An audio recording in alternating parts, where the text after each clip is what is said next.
Hello, everyone. Thank you for watching VTN, the Victory Television Network, and thank you for joining me every day for Arkansas Alive. I appreciate you joining me, those of you that watch in the morning and those of you that watch in the evening. Our viewers are very important to us. Our partners are very important to us. So thank you for watching. For the next 3 days, I would like to talk about World War III according to the Bible. Now, I did a whole week on World War III some time ago, and it was a very popular message because people were interested and they were afraid. And I always like to address things from a biblical point of view, not the world, not politics, anything like that. But what does the Bible have to say? And so I want you to join me today, tomorrow, and the next day about World War III. So stay tuned. Arkansas Alive starts right now.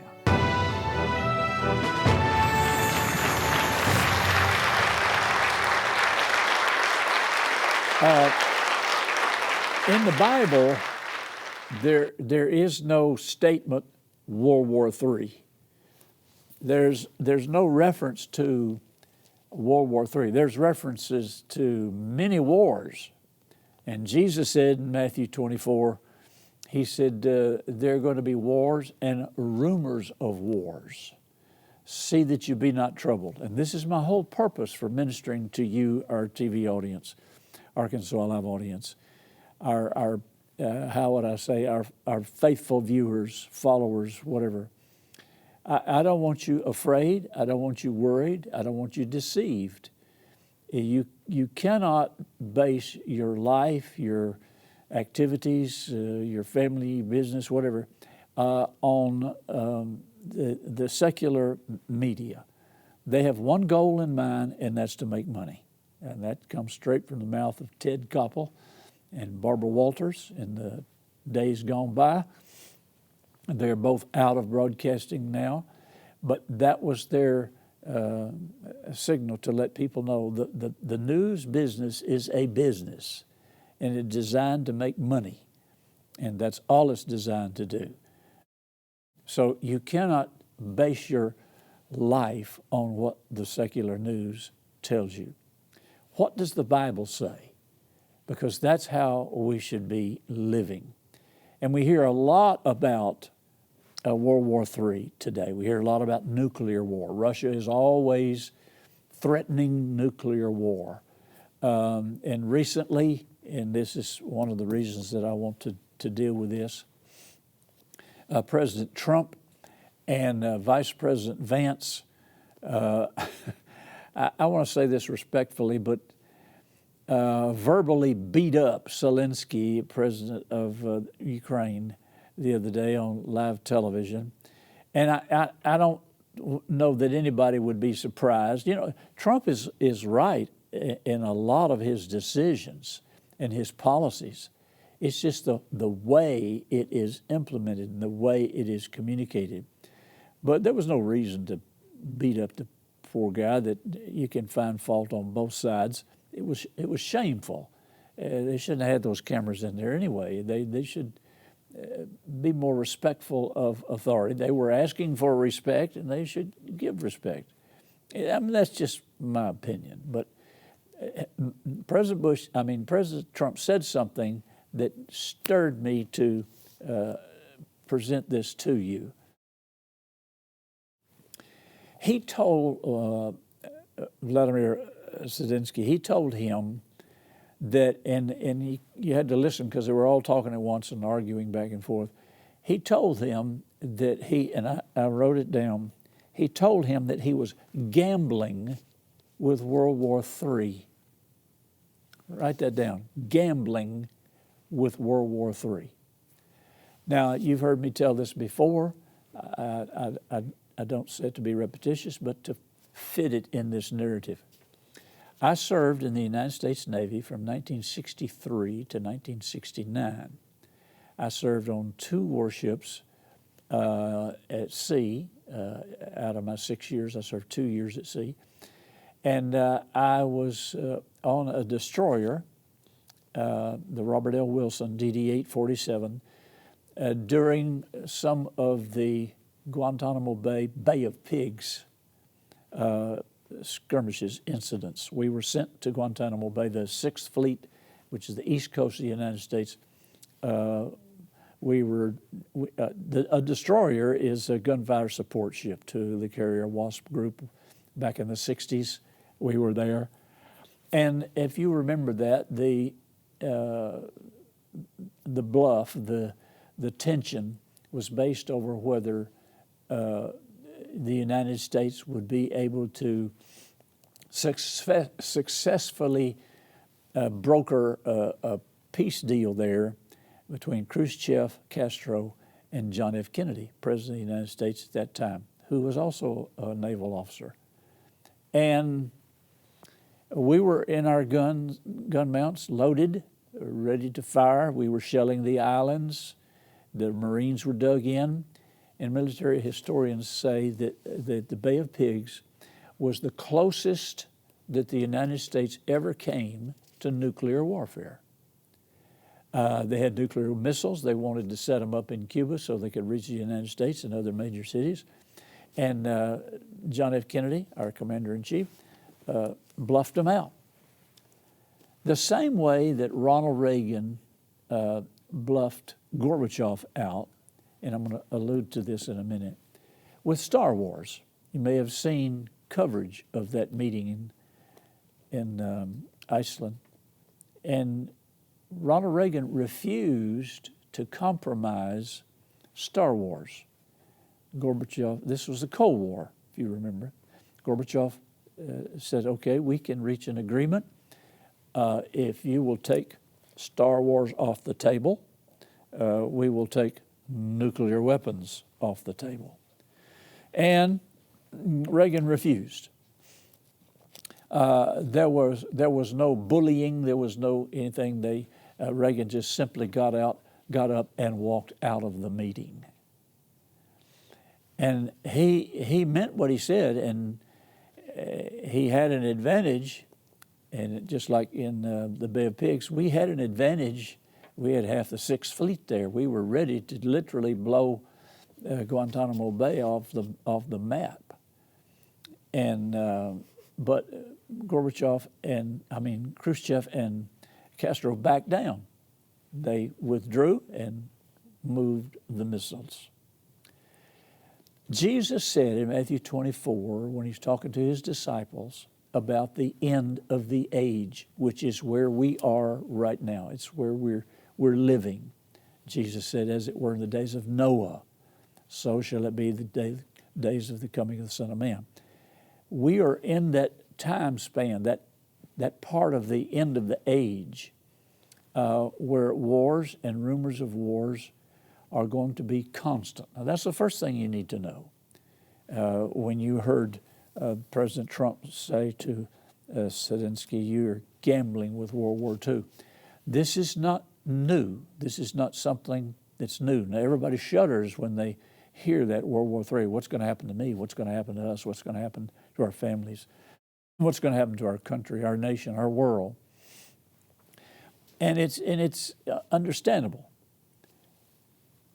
But this particular time that Jesus alluded to, as it were in the days of Noah, there were wars, there were rumors of wars, there was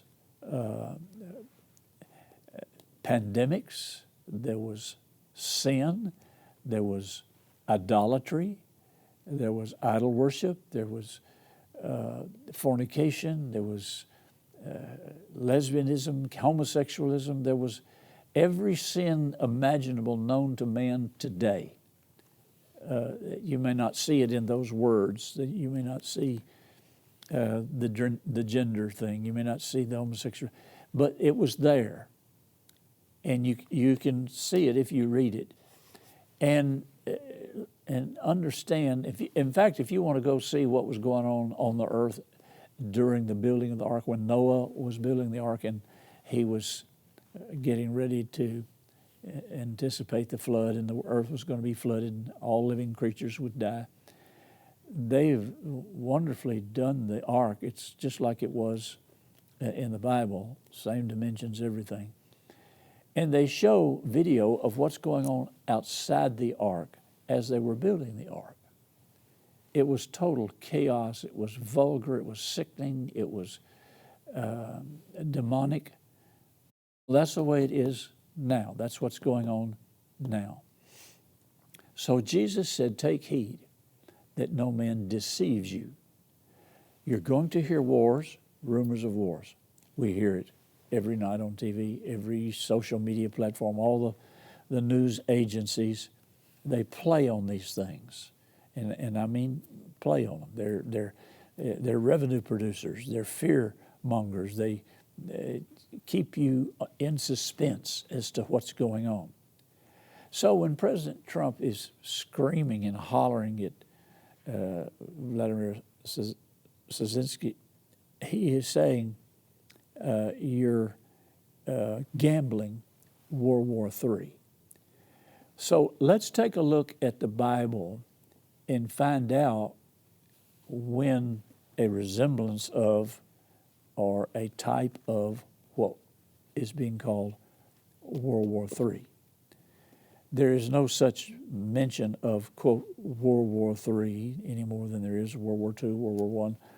It's just simply not there. You have to read the scriptures and understand what's going on. Now let me give you some figures here.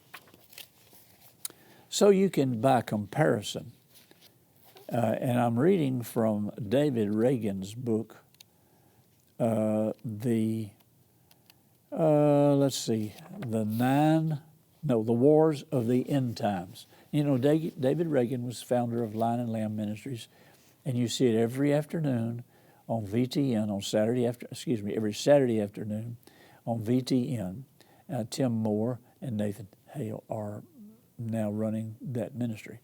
But in his book, The 9 Wars of the End Time, he gives the total number of people that died in each of the wars that we know. Of course, he goes back to the 6-Day War, the War of Independence, Gaza War, all these things. But the ones that we know the most about, American wars. The American Revolution, the War of 1812, Indian Wars, the Mexican War. The Civil War was the largest and most death toll of any war that we know about in America. The Civil War, 1861 to 1865, the death toll was 750,000. There's more people died in the Civil War in the 1800s than have died in World War I, Korea, World War II put together. Vietnam, it out performed, if you accept that word, than any other war. World War I was only 116,000 dead. World War II was 420,000 dead. That figure seems large but small compared to the Civil War. 750,000 people, only 250,000 short of 1 million people. Now, it's due, of course, to the type of warfare. It was man upon man, gun upon gun. There were no nuclears, no, Navy to speak of. And this was Americans fighting Americans. That makes a difference. The death toll was 750,000 because we were killing each other. So the death toll in the Civil War, Americans, 750,000, was North and South killing each other, Americans killing each other. And it goes on from other wars that, we have seen or been in or served in. And I would like to read from James. Let me go to James real quick. James chapter 5. I would like to read the Bible's definition of war. James chapter 5, let's see. And let's look, James chapter 4, and let's look at verse 1. From whence cometh wars and fightings among you? Come they not hence even of your lusts that war in your members? Now, this is a biblical definition of war and what constitutes it, where it comes from. You lust and you have not. You kill and you desire to have and cannot obtain. You fight and war, yet you have not. And then he goes on to say, because you ask not, ask, you receive not, you ask amiss, etc. So basically, all wars are rooted in lust, in fighting, in killing, and the desire to have, and yet you cannot have. You fight and war, yet you have not. Now, God's talking to his people, of course, and he's saying, the war is not the answer, it's not the solution to anything. A Chinese military strategist, Sun Tzu, said that in his book, The Art of War. I've read the book, I've studied it. I was invited to a strategic leadership conference at the U.S. Army War College a few years ago, and we went through the Battle of Gettysburg, walked the fields where it took place. We went into the war rooms at the Army College and were talked to by the generals, the captains and colonels, and we were taught military strategy. And if you understand about war, there's always something that somebody else wants. It's either land, or it's money, or it's position, something that has stirred this war up. Something has caused it to escalate. Now, we're going to go back and read Ezekiel 38, which is really what a lot of people have misnamed as World War III. It's when Russia goes to invade Israel from the north of Israel to go into Israel. Is when World War III really takes place. So you'll see in this the reality of the Scriptures. You'll also see that when President Trump accused Zelensky of,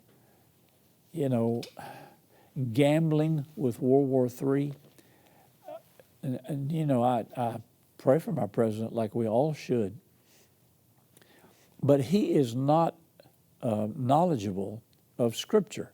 He's not knowledgeable, probably as much as you are, about the knowledge of the Scriptures and what's going to take place and when and why. He's dealing with his calling and anointing placed in the position as President of the United States, and he's attempting to do what he promised to do, and that's bring America back to normalcy and our greatness. He has predicted that we are going to have prosperity, that we're going to have a grand time in the next 4 years.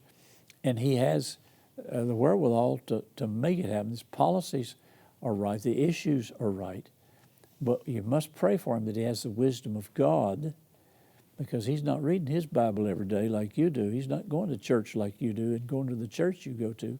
So he needs prayer and intercession from the saints. America put him in office. Now they need to pray for him because he doesn't have all the answers. He has wisdom to do business deals. He has wisdom to know how to do diplomacy, etc. But there comes some black eyes along with it. So we don't need to criticize, but we need to strategize. We need to pray for and intercede for our president.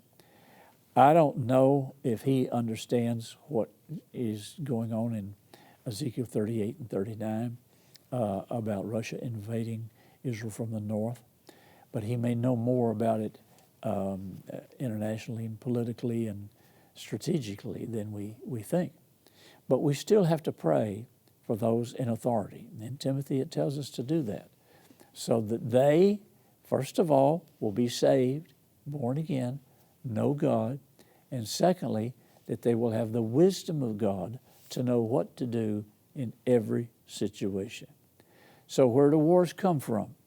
They come from greed. They come from lust. They come from anger, desire. They come from all of these things that are carnal, in carnal man. And I remember a movie that was made about General MacArthur, and there was another one made about General Patton. You may not know this, but the reason MacArthur Park is located in downtown Little Rock is because Douglas MacArthur was born here in Little Rock, and that's his house and museum, General Douglas MacArthur. And then you read about Patton. I have all their leadership books. And Patton is the most colorful, you might say, almost like President Trump. But Patton could move the Third Army faster than any general. He was a genius when it came to warfare, but he got the country into so much trouble that General Eisenhower removed him from his post because of his language and because of his actions, slapping a soldier, condemning him as a coward. Then he told President Eisenhower, let me pick a fight with the Russians because we're going to have to fight them sooner or later. And President Eisenhower told him to be quiet and shut up, and he sent him home. That's one thing Patton did not want. He did not, please don't send me home. I don't want to go home. Well, they sent him home. But he let him be a decoy for D-Day to throw the Germans off. But Patton came home. He was a general, three or four star general, and he knew tank warfare. He had helped build, design different tanks. And I thought it strange, and there was a conspiracy theory about it, that he went through two world wars, World War I, World War II as a tank commander, and died in a car crash after he got out of World War II. He was only 60 years old, and died in a car accident. And there was investigation to see whether he was assassinated or not. He was a thorn in the side of Eisenhower, but they wanted to make sure that he died, I guess, legitimately. But nevertheless, you have to know where war comes from, what generates it, why it happens. And when we go back to Ezekiel 38, you will find out that Russia, when Russia comes down from the north, from the mountains, to invade Israel, it says they will think an evil thought. And it says they will take a spoil. They're coming after something they lack or something they want. There's a lust there. There's a desire there. There's a fire there. And World War I, World War II, we call it World War, but they're really, in World War II, there were 21, maybe a couple of dozen nations that declined. They didn't even participate in World War II. So when you use that term World War II, it wasn't every nation in the world, but it did affect almost every nation in the world. And there were different motivations. There were different reasons. Some nations joined World War II just simply because other nations were in there. Maybe their next door neighbor. Maybe it was America. Whatever. They joined for their own reasons. Of course, Hitler wanted to destroy the Jewish people. He wanted to kill 11 million people.